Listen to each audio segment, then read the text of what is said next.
My awareness of long-term care facilities and my appreciation for the people who work in them began in 1983 when my grandpa Stan suffered a debilitating stroke. The stroke left him confused, cranky, and sometimes combative. I actually think that his aversion to water and taking a shower may have inspired the sport of cage fighting, because he got really upset and violent when he had to take a shower, and my dad was the only one that could get him in there, and it was not a pretty sight.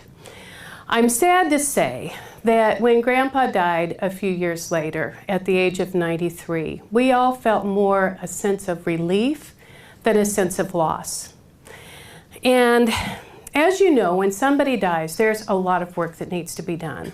You have to plan the funeral, you have to order flowers, you have to get in touch with the church to arrange the lunch afterwards. People have to be notified, the room has to be cleaned out. My parents were pragmatic Kansas farmers, and so they went about this in a very practical manner with actually very little emotion. And then, a few days after the funeral, Mom got a call from the long-term care administrator, and he said, "Madeline, the next time you come to town," he said, "we have a couple of shirts that were left in the laundry, and when you cleaned out Stan's room, they weren't done yet, so would you stop by and pick them up?" And she did. When she walked in, she expected to be handed a grocery bag with his shirts, but the administrator came out with them pressed, starched, buttoned up, and hanging on hangers. And she said, "Well, I didn't expect them to be ironed." And he said, "I know." He said, "The woman who does the laundry ironed them out of respect for Stan." And that's when she started to cry. It's been nearly 30 years, and every time I think of that woman, I still get choked up.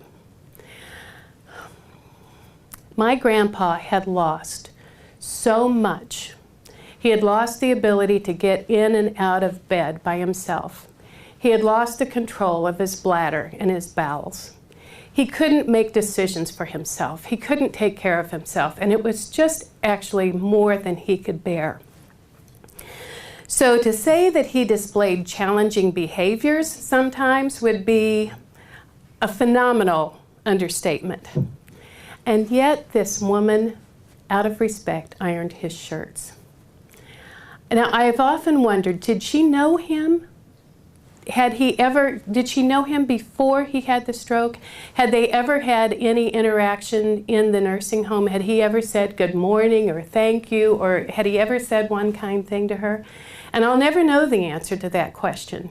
But what I do know is that she did not judge him by his age, by his ability, or thank goodness by his behavior.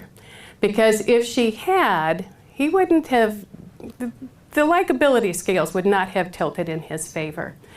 But she showed him respect. And even showing that respect in his death made us look at Grandpa a little bit differently.